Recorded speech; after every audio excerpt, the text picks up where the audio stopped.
Hello everyone. இன்றைக்கி நம்ம பார்க்க போகிறது வந்து வீட்டில் இருக்கிற திங்ஸ் எல்லாம் வச்சு ரொம்ப சிம்பிளாக ஈஸியாக ஒரு வீக்கெண்ட் ஸ்நாக் இல்லைன்னா தீபாவளிக்கு கூட உங்கள் பசங்களுக்கு நீங்கள் பண்ணித்தரலாம். ரொம்ப சிம்பிளான ஒரு சாக்லேட் கேக் தான் பார்க்க போகிறோம். அதுக்கு தேவையான திங்ஸ் எல்லாம் நம்ம ஃபஸ்ட்டு ரெடியாக எடுத்து வச்சுக்கலாம். நான் உங்களுக்கு வந்து வீட்டில் பண்ணுறதுக்கான அளவுகள் எல்லாம் சொல்கிறேன். ஒரு சின்ன கப் எடுத்துக்கோங்க. அந்த கப்பில் வந்து 2 கப் அளவுக்கு வந்து மைதா ஆட் பண்ணிக்கோங்க. உங்களுக்கு மைதா பிடிக்கல, நான் மைதா வந்து வேண்டாம், கொஞ்சம் ஹெல்த்தியான ஆப்ஷனாக போகிறேன்னா நீங்கள் கோதுமை மாவு கூட யூஸ் பண்ணிக்கலாம். ராகி ஃப்ளோரும் யூஸ் பண்ணலாம். பட் ராகி ஃப்ளோரில் கொஞ்சம் வந்து நமக்கு ட்ரையாக திக்காக வரும். 3/4 கப் அளவுக்கு வந்து நம்ம வந்து கொக்கோ பவுடர் ஆட் பண்ணிக்கிறோம் சாக்லேட் கேக்குங்கிறதுனால. இது ரொம்ப குவிக் அண்ட் சிம்பிளான ஒரு ரெசிபி தான். நீங்கள் அவன் இருந்தால் அவன்லேயும் பண்ணலாம். அப்படி இல்லைன்னா குக்கரில் கூட நீங்கள் வந்து இது ஈஸியாக பேக் பண்ணிடலாம். ஸோ இன்றைக்கி நம்ம வந்து ஓடிஜியில் பண்ண போகிறோம். ஓடிஜி இல்லைன்னா கூடவே குக்கர்லேயும் நம்ம இந்த கேக் வந்து ரொம்ப ஈஸியாக பண்ணிடலாம். இன்னொரு வீடியோவில் குக்கரில் எப்படி பேக் பண்ணுறதுங்கிறத நம்ம பார்க்கலாம். இது கூட வந்து ஒரு pinch of baking soda add பண்ணிக்கோங்க. ஒரு 1/4 ஸ்பூன் அளவுக்கு பேக்கிங் சோடா ஆட் பண்ணிக்கோங்க போதும். எந்த ஒரு ஸ்வீட் பண்ணாலும் நம்ம வந்து லைட்டாக வந்து சால்ட்டை வந்து ஆட் பண்ணோன்னா அந்த ஸ்வீட்டை வந்து என்ஹான்ஸ் பண்ணி காட்டும். ஸோ நம்ம வந்து ஒரு ஸ்பூன் வந்து சால்ட் ஆட் பண்ணிக்கிறோம். ஸோ இந்த ஃபஸ்ட்டு நம்ம இந்த ட்ரையாக இருக்கிற பொருட்கள் எல்லாத்தையும் போட்டுட்டு நல்ல ஒரு மிக்ஸ் கொடுத்துடணும். அதுக்கப்புறம் தான் வெட்டாக இருக்கிற பொருட்கள்லாம் சேர்க்க போகிறோம். இது கூட வந்து ஒரு ஸ்பூன் பேக்கிங் பவுடர் ஆட் பண்ணிக்கோங்க. பேக்கிங் சோடா கம்மியாக ஆட் பண்ணணும். பேக்கிங் பவுடர் வந்து ஒரு ஸ்பூன் அளவுக்கு ஆட் பண்ணிக்கலாம்.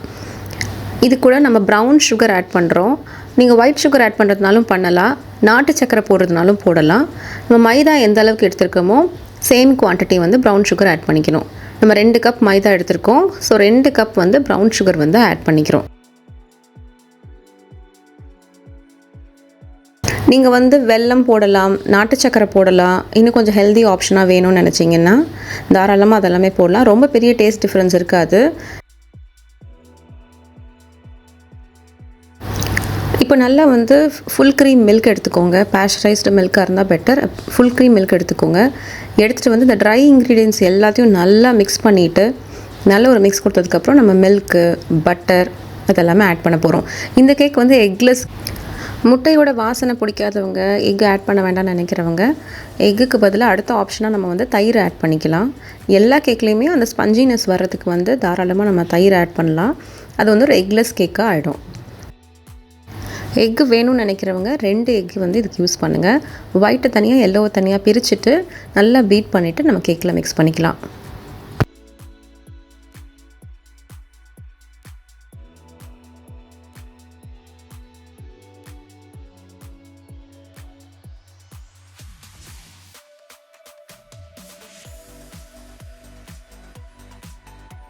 நம்ம 2 கப் மைதா எடுத்திருந்தோம். இப்போ 2 கப் பால் சேர்க்க போகிறோம். பால் வந்து ரொம்ப சூடாகவோ இல்லை லியூக்வார்மாவோ இருக்க வேண்டாம். பேக்கிங் பொறுத்த வரைக்கும் எப்போவுமே டெம்பரேச்சர் நமக்கு ரொம்ப ரொம்ப முக்கியம். பால் வந்து கோல்டாக இருந்தால் நல்லது. அப்படி கோல்டாக இல்லைன்னா கூட காய்ச்சின பாலை நல்லா ஆற வச்சுட்டு இதில் சேர்த்து யூஸ் பண்ணிக்கோங்க. ஸோ எந்த அளவுக்கு நம்ம மைதா எடுத்துருக்கிறோமோ அந்த அளவுக்கு மில்க் ஆட் பண்ணிக்கலாம்.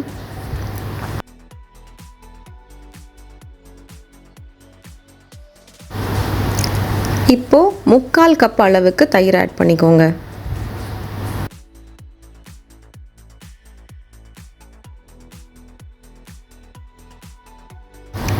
என்கிட்ட கொஞ்சம் மில்க் பவுடர் இருந்தது, நான் அதையும் ஆட் பண்ணிக்கிறேன். இது வந்து ஒரு சின்ன டேஸ்ட் டிஃப்ரென்ஸ் கொடுக்கும்.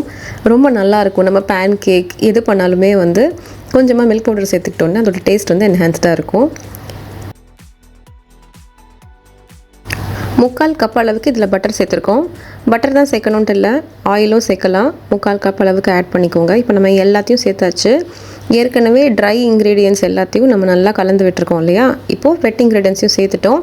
நல்லா கலந்து விட்டுட்டு ஜஸ்ட்டு வந்து ஒரு 2 to 3 drops வெண்ணிலா எசன்ஸ் வந்து ஆட் பண்ணிக்கோங்க.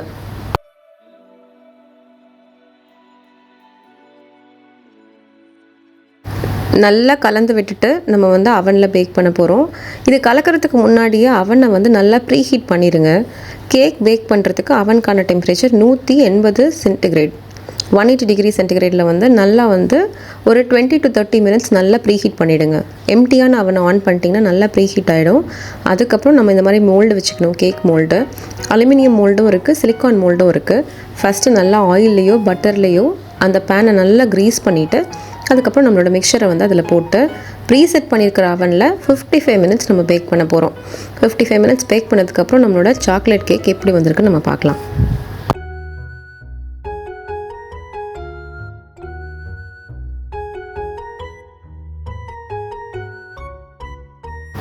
55 மினிட்ஸ் பேக் பண்ணிட்டோம். கேக் எடுத்து வச்சு ஒரு 10 நிமிஷம் நல்லா கூல் ஆகட்டும், விட்டுருங்க. அது ஆறுனதுக்கப்புறம் ஒரு 10 நிமிஷம் ஒரு 15 நிமிஷம் கழித்து நம்ம வந்து கேக்கை வந்து திருப்பி போடலாம். நம்மளோட கேக் எப்படி வந்திருக்குன்னு பார்க்கலாம். இது சிலிக்கான் மோல்டு அப்படிங்கிறதுனால நம்ம கேக் ரொம்ப அழகாக அப்படியே சாஃப்டாக ஸ்பஞ்சியாக வந்துருச்சு. ரொம்ப சிம்பிளான ரெசிபி தான், ரொம்ப பெரிய காம்ப்ளிகேட்டடான ப்ராசஸ்லாம் எதுவுமே பண்ணல. நம்ம இது வீட்டில் இருக்கிற பொருளை வச்சு ரொம்ப ஈஸியாக ஒரு சாக்லேட் கேக் வந்து பண்ணிட்டோம். இதில் வந்து டாப்பிங்ஸ் அண்ட் டெக்கரேஷன்ஸ் வந்து பண்ணலாம். இந்த மோல்டு வந்து ரெக்டாங்கிள் ஷேப்பு, அப்புறம் சர்க்கிள் ஷேப்பு, நிறைய ஷேப்ஸில் வந்து கிடைக்கிது. உங்கள் குழந்தைங்களுக்கு எந்த ஷேப் பிடிக்குதோ, உங்களுக்கு எது ஃபேவரட்டாக இருக்கோ, ஈஸியாக பண்ணுறதுக்கு எது அவைலபிளோ, இல்லை எந்த அளவுக்கு குவான்டிட்டி நீங்கள் வந்து பேக் பண்ணுறீங்களோ அதுக்கேற்ற மாதிரி மாற்றிக்கோங்க. இன்றைக்கி நாங்கள் பெருசாக டெக்கரேஷன்லாம் பண்ணலை. இதுவே பிளாக் ஃபாரஸ்ட் கேக்காக நம்ம வந்து மாற்றுறதுக்கு நம்ம சுகர் சிரப்லாம் போட்டு பண்ணலாம். பட் நாங்கள் அந்த மாதிரிலாம் பண்ணல. ரொம்ப சிம்பிளாக இன்றைக்கி வந்து ஒரு டெக்கரேஷன் பண்ணி முடிச்சிடுறோம். நீங்கள் கடையில் வாங்குறீங்க இல்லையா பிளாக் ஃபாரஸ்ட் கேக்கு, அதுவும் ஆல்மோஸ்ட் சேம் ரெசிபி தான். இந்த ரெசிபிலேயே நீங்கள் கேக்கு மேலே நல்லா சுகர் சிரப் ஆட் பண்ணிவிட்டு கேக்கு நல்லா வெட் பண்ணிவிட்டு நீங்கள் வந்து க்ரீம் நல்லா ஒயிட் க்ரீம் நல்லா பேஸ் பண்ணி ரெடி பண்ணிவிட்டு அதை அப்படியே நீங்கள் வந்து ரெடி பண்ணி செட் பண்ணிங்கன்னா கடையில் கொடுக்குற அதே black forest cake birthday cake தான் அது. அதோட ரெசிபி ஒரு நாள் நம்ம பார்ப்போம். இதை எப்படி டெக்கரேட் பண்ணி பிளாக் ஃபாரஸ்ட் கேக்காகவே மாற்றலாம் அப்படின்னு சொல்லிட்டு. இன்றைக்கி நாங்கள் ரொம்ப சிம்பிளான ஒரு டெக்கரேஷன் டாப்பிங் தான் பண்ணுறோம். ஏன்னா இது இந்த அக்கேஷனுக்காக பேக் பண்ணது. டெக்கரேஷன் இருந்தால் கொஞ்சம் நல்லாயிருக்கும், கேக் பார்க்க நல்லாயிருக்கும். டெக்கரேஷனே இல்லாமல் நீங்கள் அப்படியே கூட சர்வ் பண்ணலாம், சாப்பிட்லாம். நாங்கள் வந்து இது மேலே ஸ்ட்ராபெரி சிரப் வந்து நல்லா அப்ளை பண்ணிவிட்டு, ஸ்ட்ராபெரி சிரப்பு இல்லைனா சாக்லேட் சிரப் உங்கள்கிட்ட என்ன இருக்கோ அதை அப்ளை பண்ணுங்கள். அப்படி இல்லைனா சாக்லேட்டை வந்து டபுள் பாய்லரில் போட்டு நல்லா மெல்ட் பண்ணிக்கோங்க. இல்லை சாக்லேட் சிரப்பாகவே கிடைக்கும், அது எல்லாத்தையும் ஆட் பண்ணிக்கோங்க. ஜஸ்ட் ஒரு டாப்பிங் மாதிரி கொடுத்துட்டிங்கன்னா பெட்டராக இருக்கும்.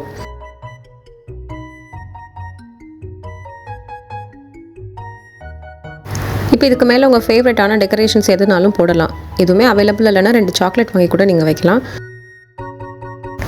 இந்த தீபாவளிக்கு இந்த கேக் ரெசிபி உங்கள் வீட்டில் எல்லோரும் ட்ரை பண்ணி பார்ப்பீங்கன்னு நினைக்கிறேன்.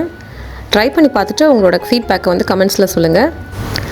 அனைவருக்கும் இனிய தீபாவளி நல்வாழ்த்துக்கள். Wishing you all very happy and prosperous Deepavali.